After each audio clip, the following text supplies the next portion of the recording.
mga kapatid, kapuso at kapamilya. Pakinggan natin ngayon ang problemang ipinadala ng avid listener natin na itago natin sa pangalang Hazel, na siya rin namang tunay niyang pangalan.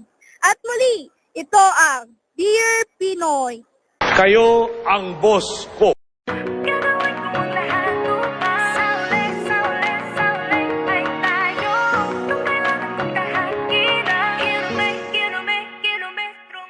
Dear Pinoy, alam kong busy ka ngayon sa trabaho mo. Pero, pagbigyang pansin at pakinggan mo sana itong audio clip ko. Ganito kasi yan.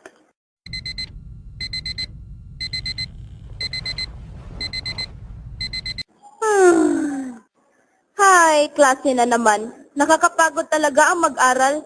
Oo nga pala, 7:30 yung klase ko. Patingnan nga yung orasan. 6:50 pa. Tulog pa muna ako. Gigising ako mga 7:10. One ride lang naman patungong school.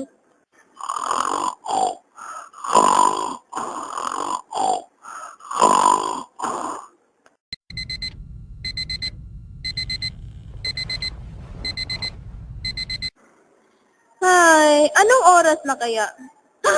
Ano? 7:20 na? OMG, punta na ko sa CR. At pumasok siya sa banyo. Naku! Lalo pa kung malilit, kung maliligo pa ako. Iwisik-wisik ko na lang itong tubig sa katawan ko. Magbibihis na ako. Nasaan na kaya yung panty ko? Uulitin ko na lang itong panty na sinuot ko kahapon. Tama! Side B naman ngayon. La la la la la.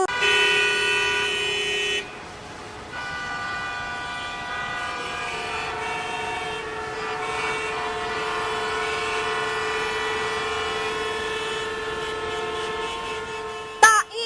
7:37 na. Malilita talaga ako. Tapos ang traffic pa. Puno halos lock ng jeep. Tatakbo na lang ako. Dahil sa ayaw niyang malate, pero late na talaga siya. Tinakbo na lang niya ang kalsada at tinawid ang daanan kahit stop ang signal para kikipagpatintero kay kamatayan kumbaga.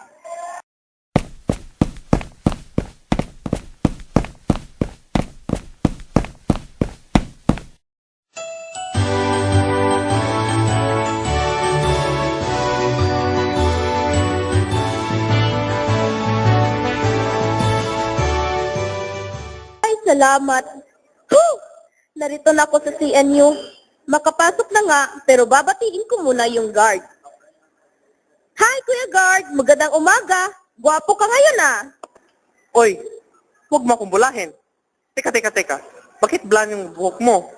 Wala ka pang necktie at naka-neon rubber shoes ka pa. Style yan eh. Miss, pakintangal ang... Kuya, wag po! Wag niyo pong tanggalin! Kuya, wag po! Wag po! Sige na, hubarin mo na. Ngayon na. Wag po, Kuya! Huling-huli na po ako! Nasa huling silid ng ikatlong palapag ng ILS yung klase ko. Patang OA. ID lang yung pinahuhubad ko. Sige na nga! Oh, eto na! Alis na ho ako, Manong! Di ba dapat kuya? Tinakbo ni Hazel mula sa gate hanggang sa huling silid sa ikatlong palapag ng ILS. Sa di inaasahan, may nakasalubong siya sa hagdan. Aray! Nananadya ka ba? Ay, sorry miss. Di ko sinasadya. Okay ka lang ba? Ikaw nga ba si Mr. Right?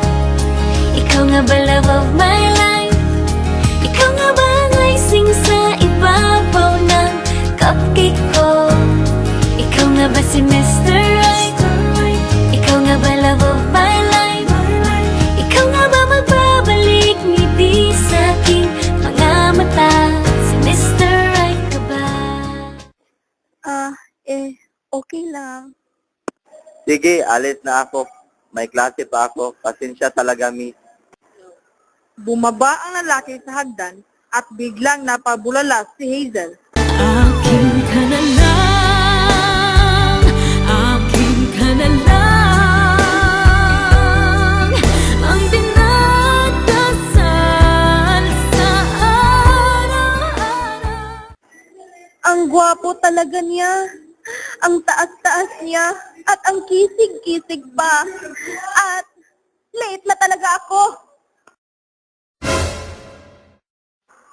Tumakbo na naman siya.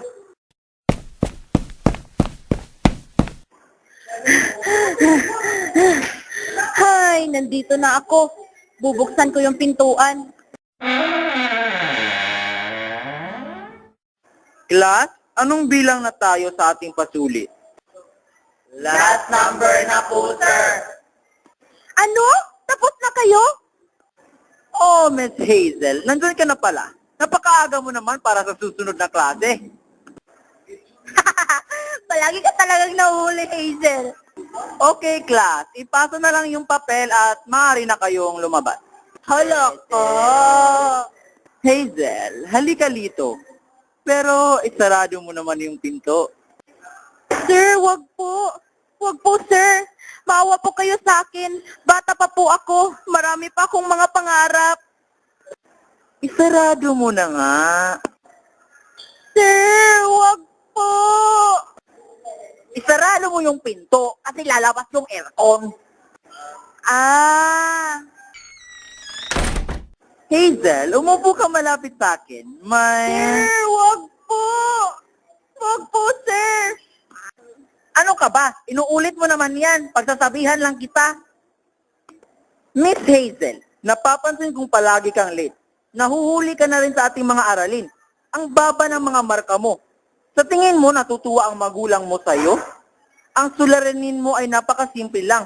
Ang kulang sa iyo ay hindi ka nagsasakripisyo. Naghihirap yung magulang mo. Tapos binabaliwala mo lang yung mga pangarap nila para sa'yo? Tandaan mo, Miss Hazel, hindi pa huli ang lahat para magbago. Pumayod ka habang buhay ka pa. Sana pag-isipan mo yung sinabi ko, Miss Hazel. At saka, parang may napansin ako. Parang mas maganda ako sa'yo ngayon. Mukhang effective yung gluta. Sige, aalis na ako. Paalam. Biglang natahimik si Hazel at tumatak ang luha mula sa kanyang mga mata. Lumabas siya sa silid at napagtantong walang kabuluhan ang buhay kung puro sariling kasiyahan ang paiiralin. Isang pangarap, ako'y naniniwala. Ako ay lilipad at ang lahat makakakita. Oh, tapos na ako, Pinoy. Pangako, aayusin ko na ang buhay ko at mag-aaral na akong mabuti para sa ikaunlad ng ekonomiya ng Pilipinas. Ayaw ko na ring malagasan pa yung kumukunting buhok sa ulo mo.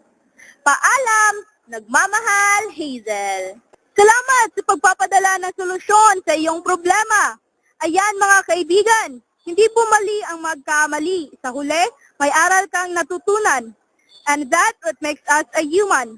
But I'm only human, and I bleed when I fall down. I'm only human, and I crash and I break down. Your words in my head, knives in my heart. You build me up and then I fall apart, 'cause I'm only human.